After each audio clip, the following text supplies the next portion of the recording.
Hey everybody, Facebook Live. You know, I haven't been on live in a while, and I haven't used my phone on the live in a while, and I I cracked the screen of my phone. Kind of a funny story that I don't need to share right now, but I cracked the screen of my phone. So what I'm realizing is that it's affecting the view of my video. But anyway, you guys can still see me, you can still hear me. Hello everyone, I'm here. I have this new light set up because the new office I'm in doesn't have a lot of light, and so I just wanted to make sure that you guys can see me. It might even be too much, who knows? I'm testing things out. So here we are, it's Friday. All right, you guys, today it's all about bananas and binge eating. And you're probably thinking, what? Like, what do those have to do with anything, right? So here's the thing, little backstory. So my client and I were on the phone probably like a week and a half ago, and we were talking about all different things. And I just actually wrote about this in Great Lighting. Hi Sherry. Good. Okay. You know what? It's funny. I can't really tell on my phone because it looks like it's really dark. So anyway, my client and I were on the phone last week, and we were talking about, I shared with this in one of my emails that I sent out this week about her gas station sandwich moment, and how she had this gas station sandwich from Wawa, and it was like the best experience and the best sandwich she ever had, and she really gave herself permission and totally allowed herself to have this sandwich. Now, this is huge for her, and you may not think this is huge, but it really is, because gas station sandwiches were always on her naughty list. They were on the list of foods you cannot eat because they are super unhealthy. and what that does is when we put those foods on our list, then we're always overriding when we want that food. So if we have a craving for it, or just like, I just want to have a sandwich, I just want to go pick up a sandwich. And she was traveling on the road, and it's hard when you're on the road because there's not a ton of great choices out there. And if you're not prepared and you don't have stuff available, sometimes you got to eat gas station sandwiches. By the way, you guys, Wawa was the store that was attached to the gas station, and Wawa has the best sandwiches, hands down. I grew up on the East Coast. I used to live on Wawa sandwiches, literally live on them. Until I realized I had a gluten allergy, and then I stopped eating meat and all that stuff. But I really missed them when I stopped eating them. So, and the other funny thing is, I decided to come on live today at 2:30. I haven't been on live forever, and there's a gardener outside my window blowing the leaf blower, so I apologize if you could see that. So this topic brings me to the next thing that we talked about on our call, which was, oh my gosh, can I just tell you how many years I have not eaten bananas because they have too much sugar in them? Right? We have all of these rules around food. We think bananas have way too much sugar, so I can't eat them. And then what does it do? It leads us to binge eating. So anytime, so this isn't just about bananas, this is about any food. But the funny thing is, bananas are from the earth. They are like grown on a tree. You can pick them and eat them, right? And we are so crazy in our heads because we'll say how bananas have so much sugar, yet we'll sit down at night and eat a whole bag of Oreos, or we'll sit down at night and eat a whole bowl of popcorn, or we'll eat, 10 cupcakes, or I used to get up in the middle of the night and eat 3 cupcakes, but then go, oh my God, I can't eat bananas because they have too much sugar. So this is the insanity of the wellness world, right? Carbohydrates are bad. You only can eat fat. You only can eat protein. No carbohydrates. No this, no that. All of that no stuff leads to binging.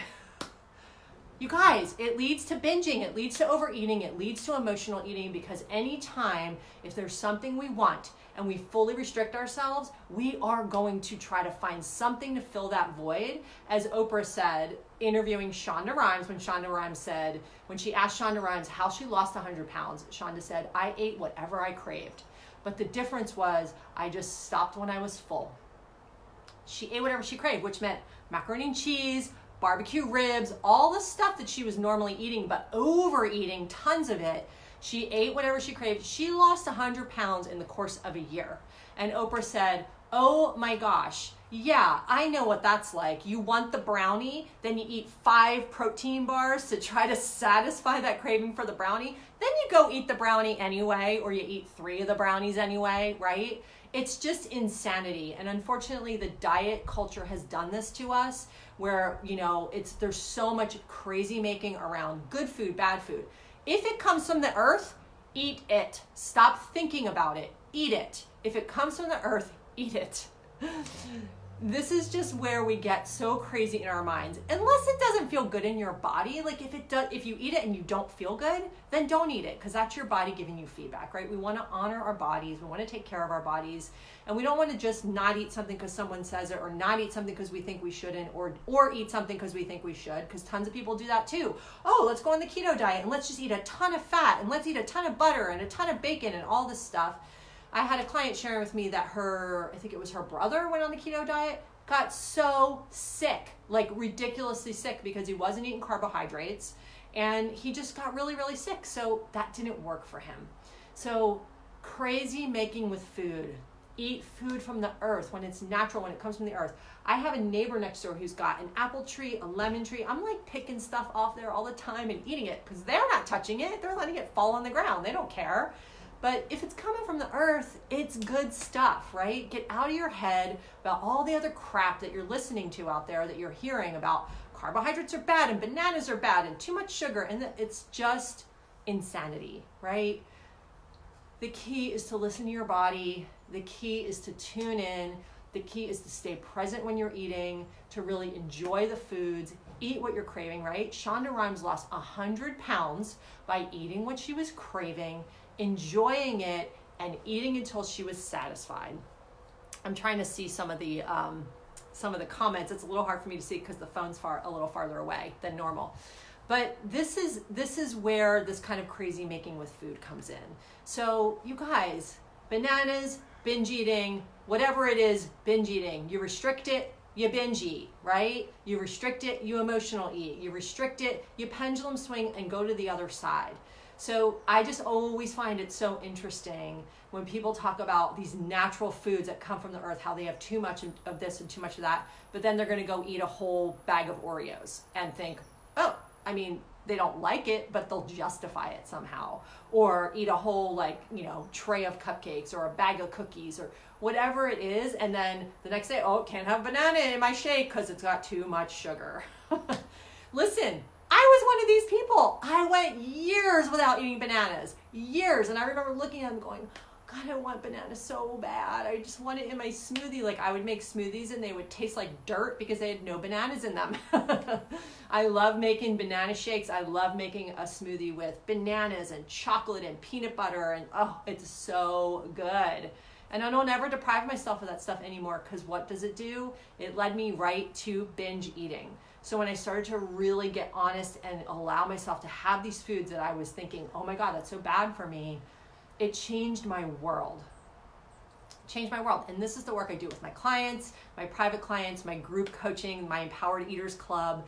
And by the way, you guys, I'm opening up 2 new groups of 4 people each in my Empowered Eaters Club.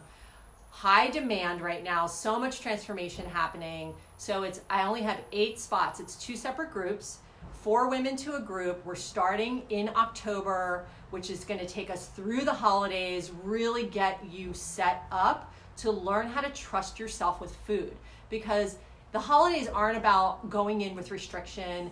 A lot of people go into the holidays with fear. A lot of people go into the new year with fear, making up new resolutions and new diets.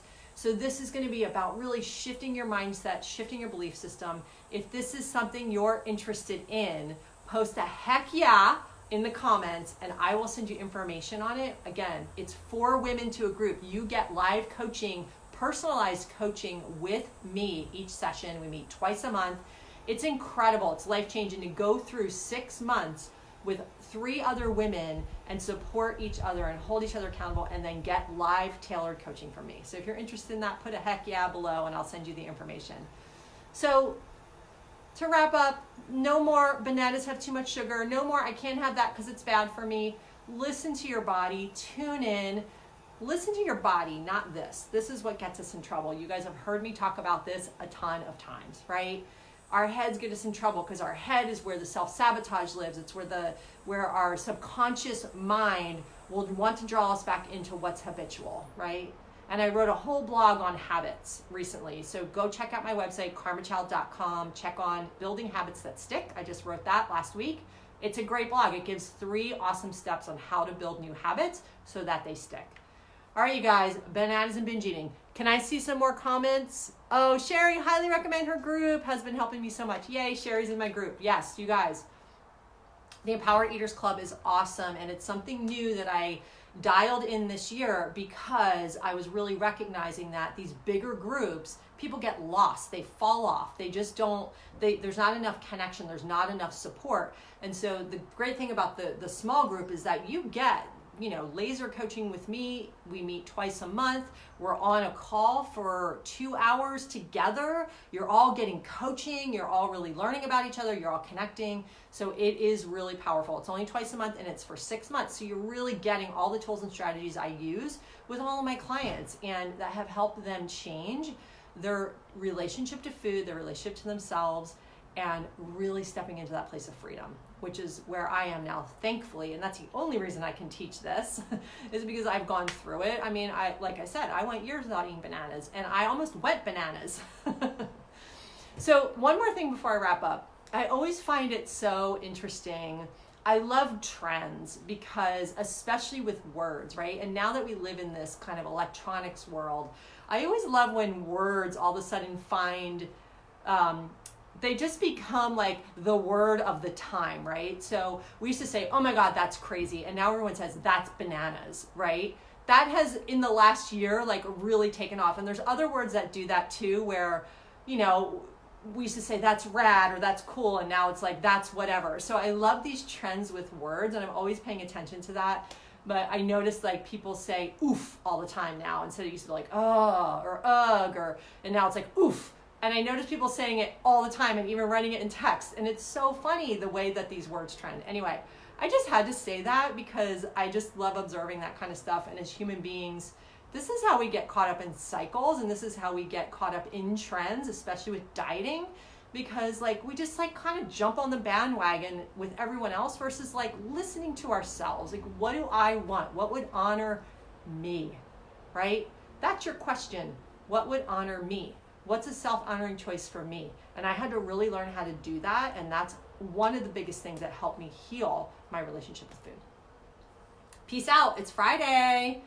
Thanks for joining me today. I hope you got a lot from this. Again, if you're interested in my Empowered Eaters Club, we're going to be starting mid to end of October, 6 months, 4 women to a group. I have 7 spots available. I filled one today. They're going to go fast. I have a bunch of people in the line up to talk to about it. So the spots will be snatched up really fast. So put a heck yeah below. I'll send you all the information. All right, you guys, have a great weekend. Bye.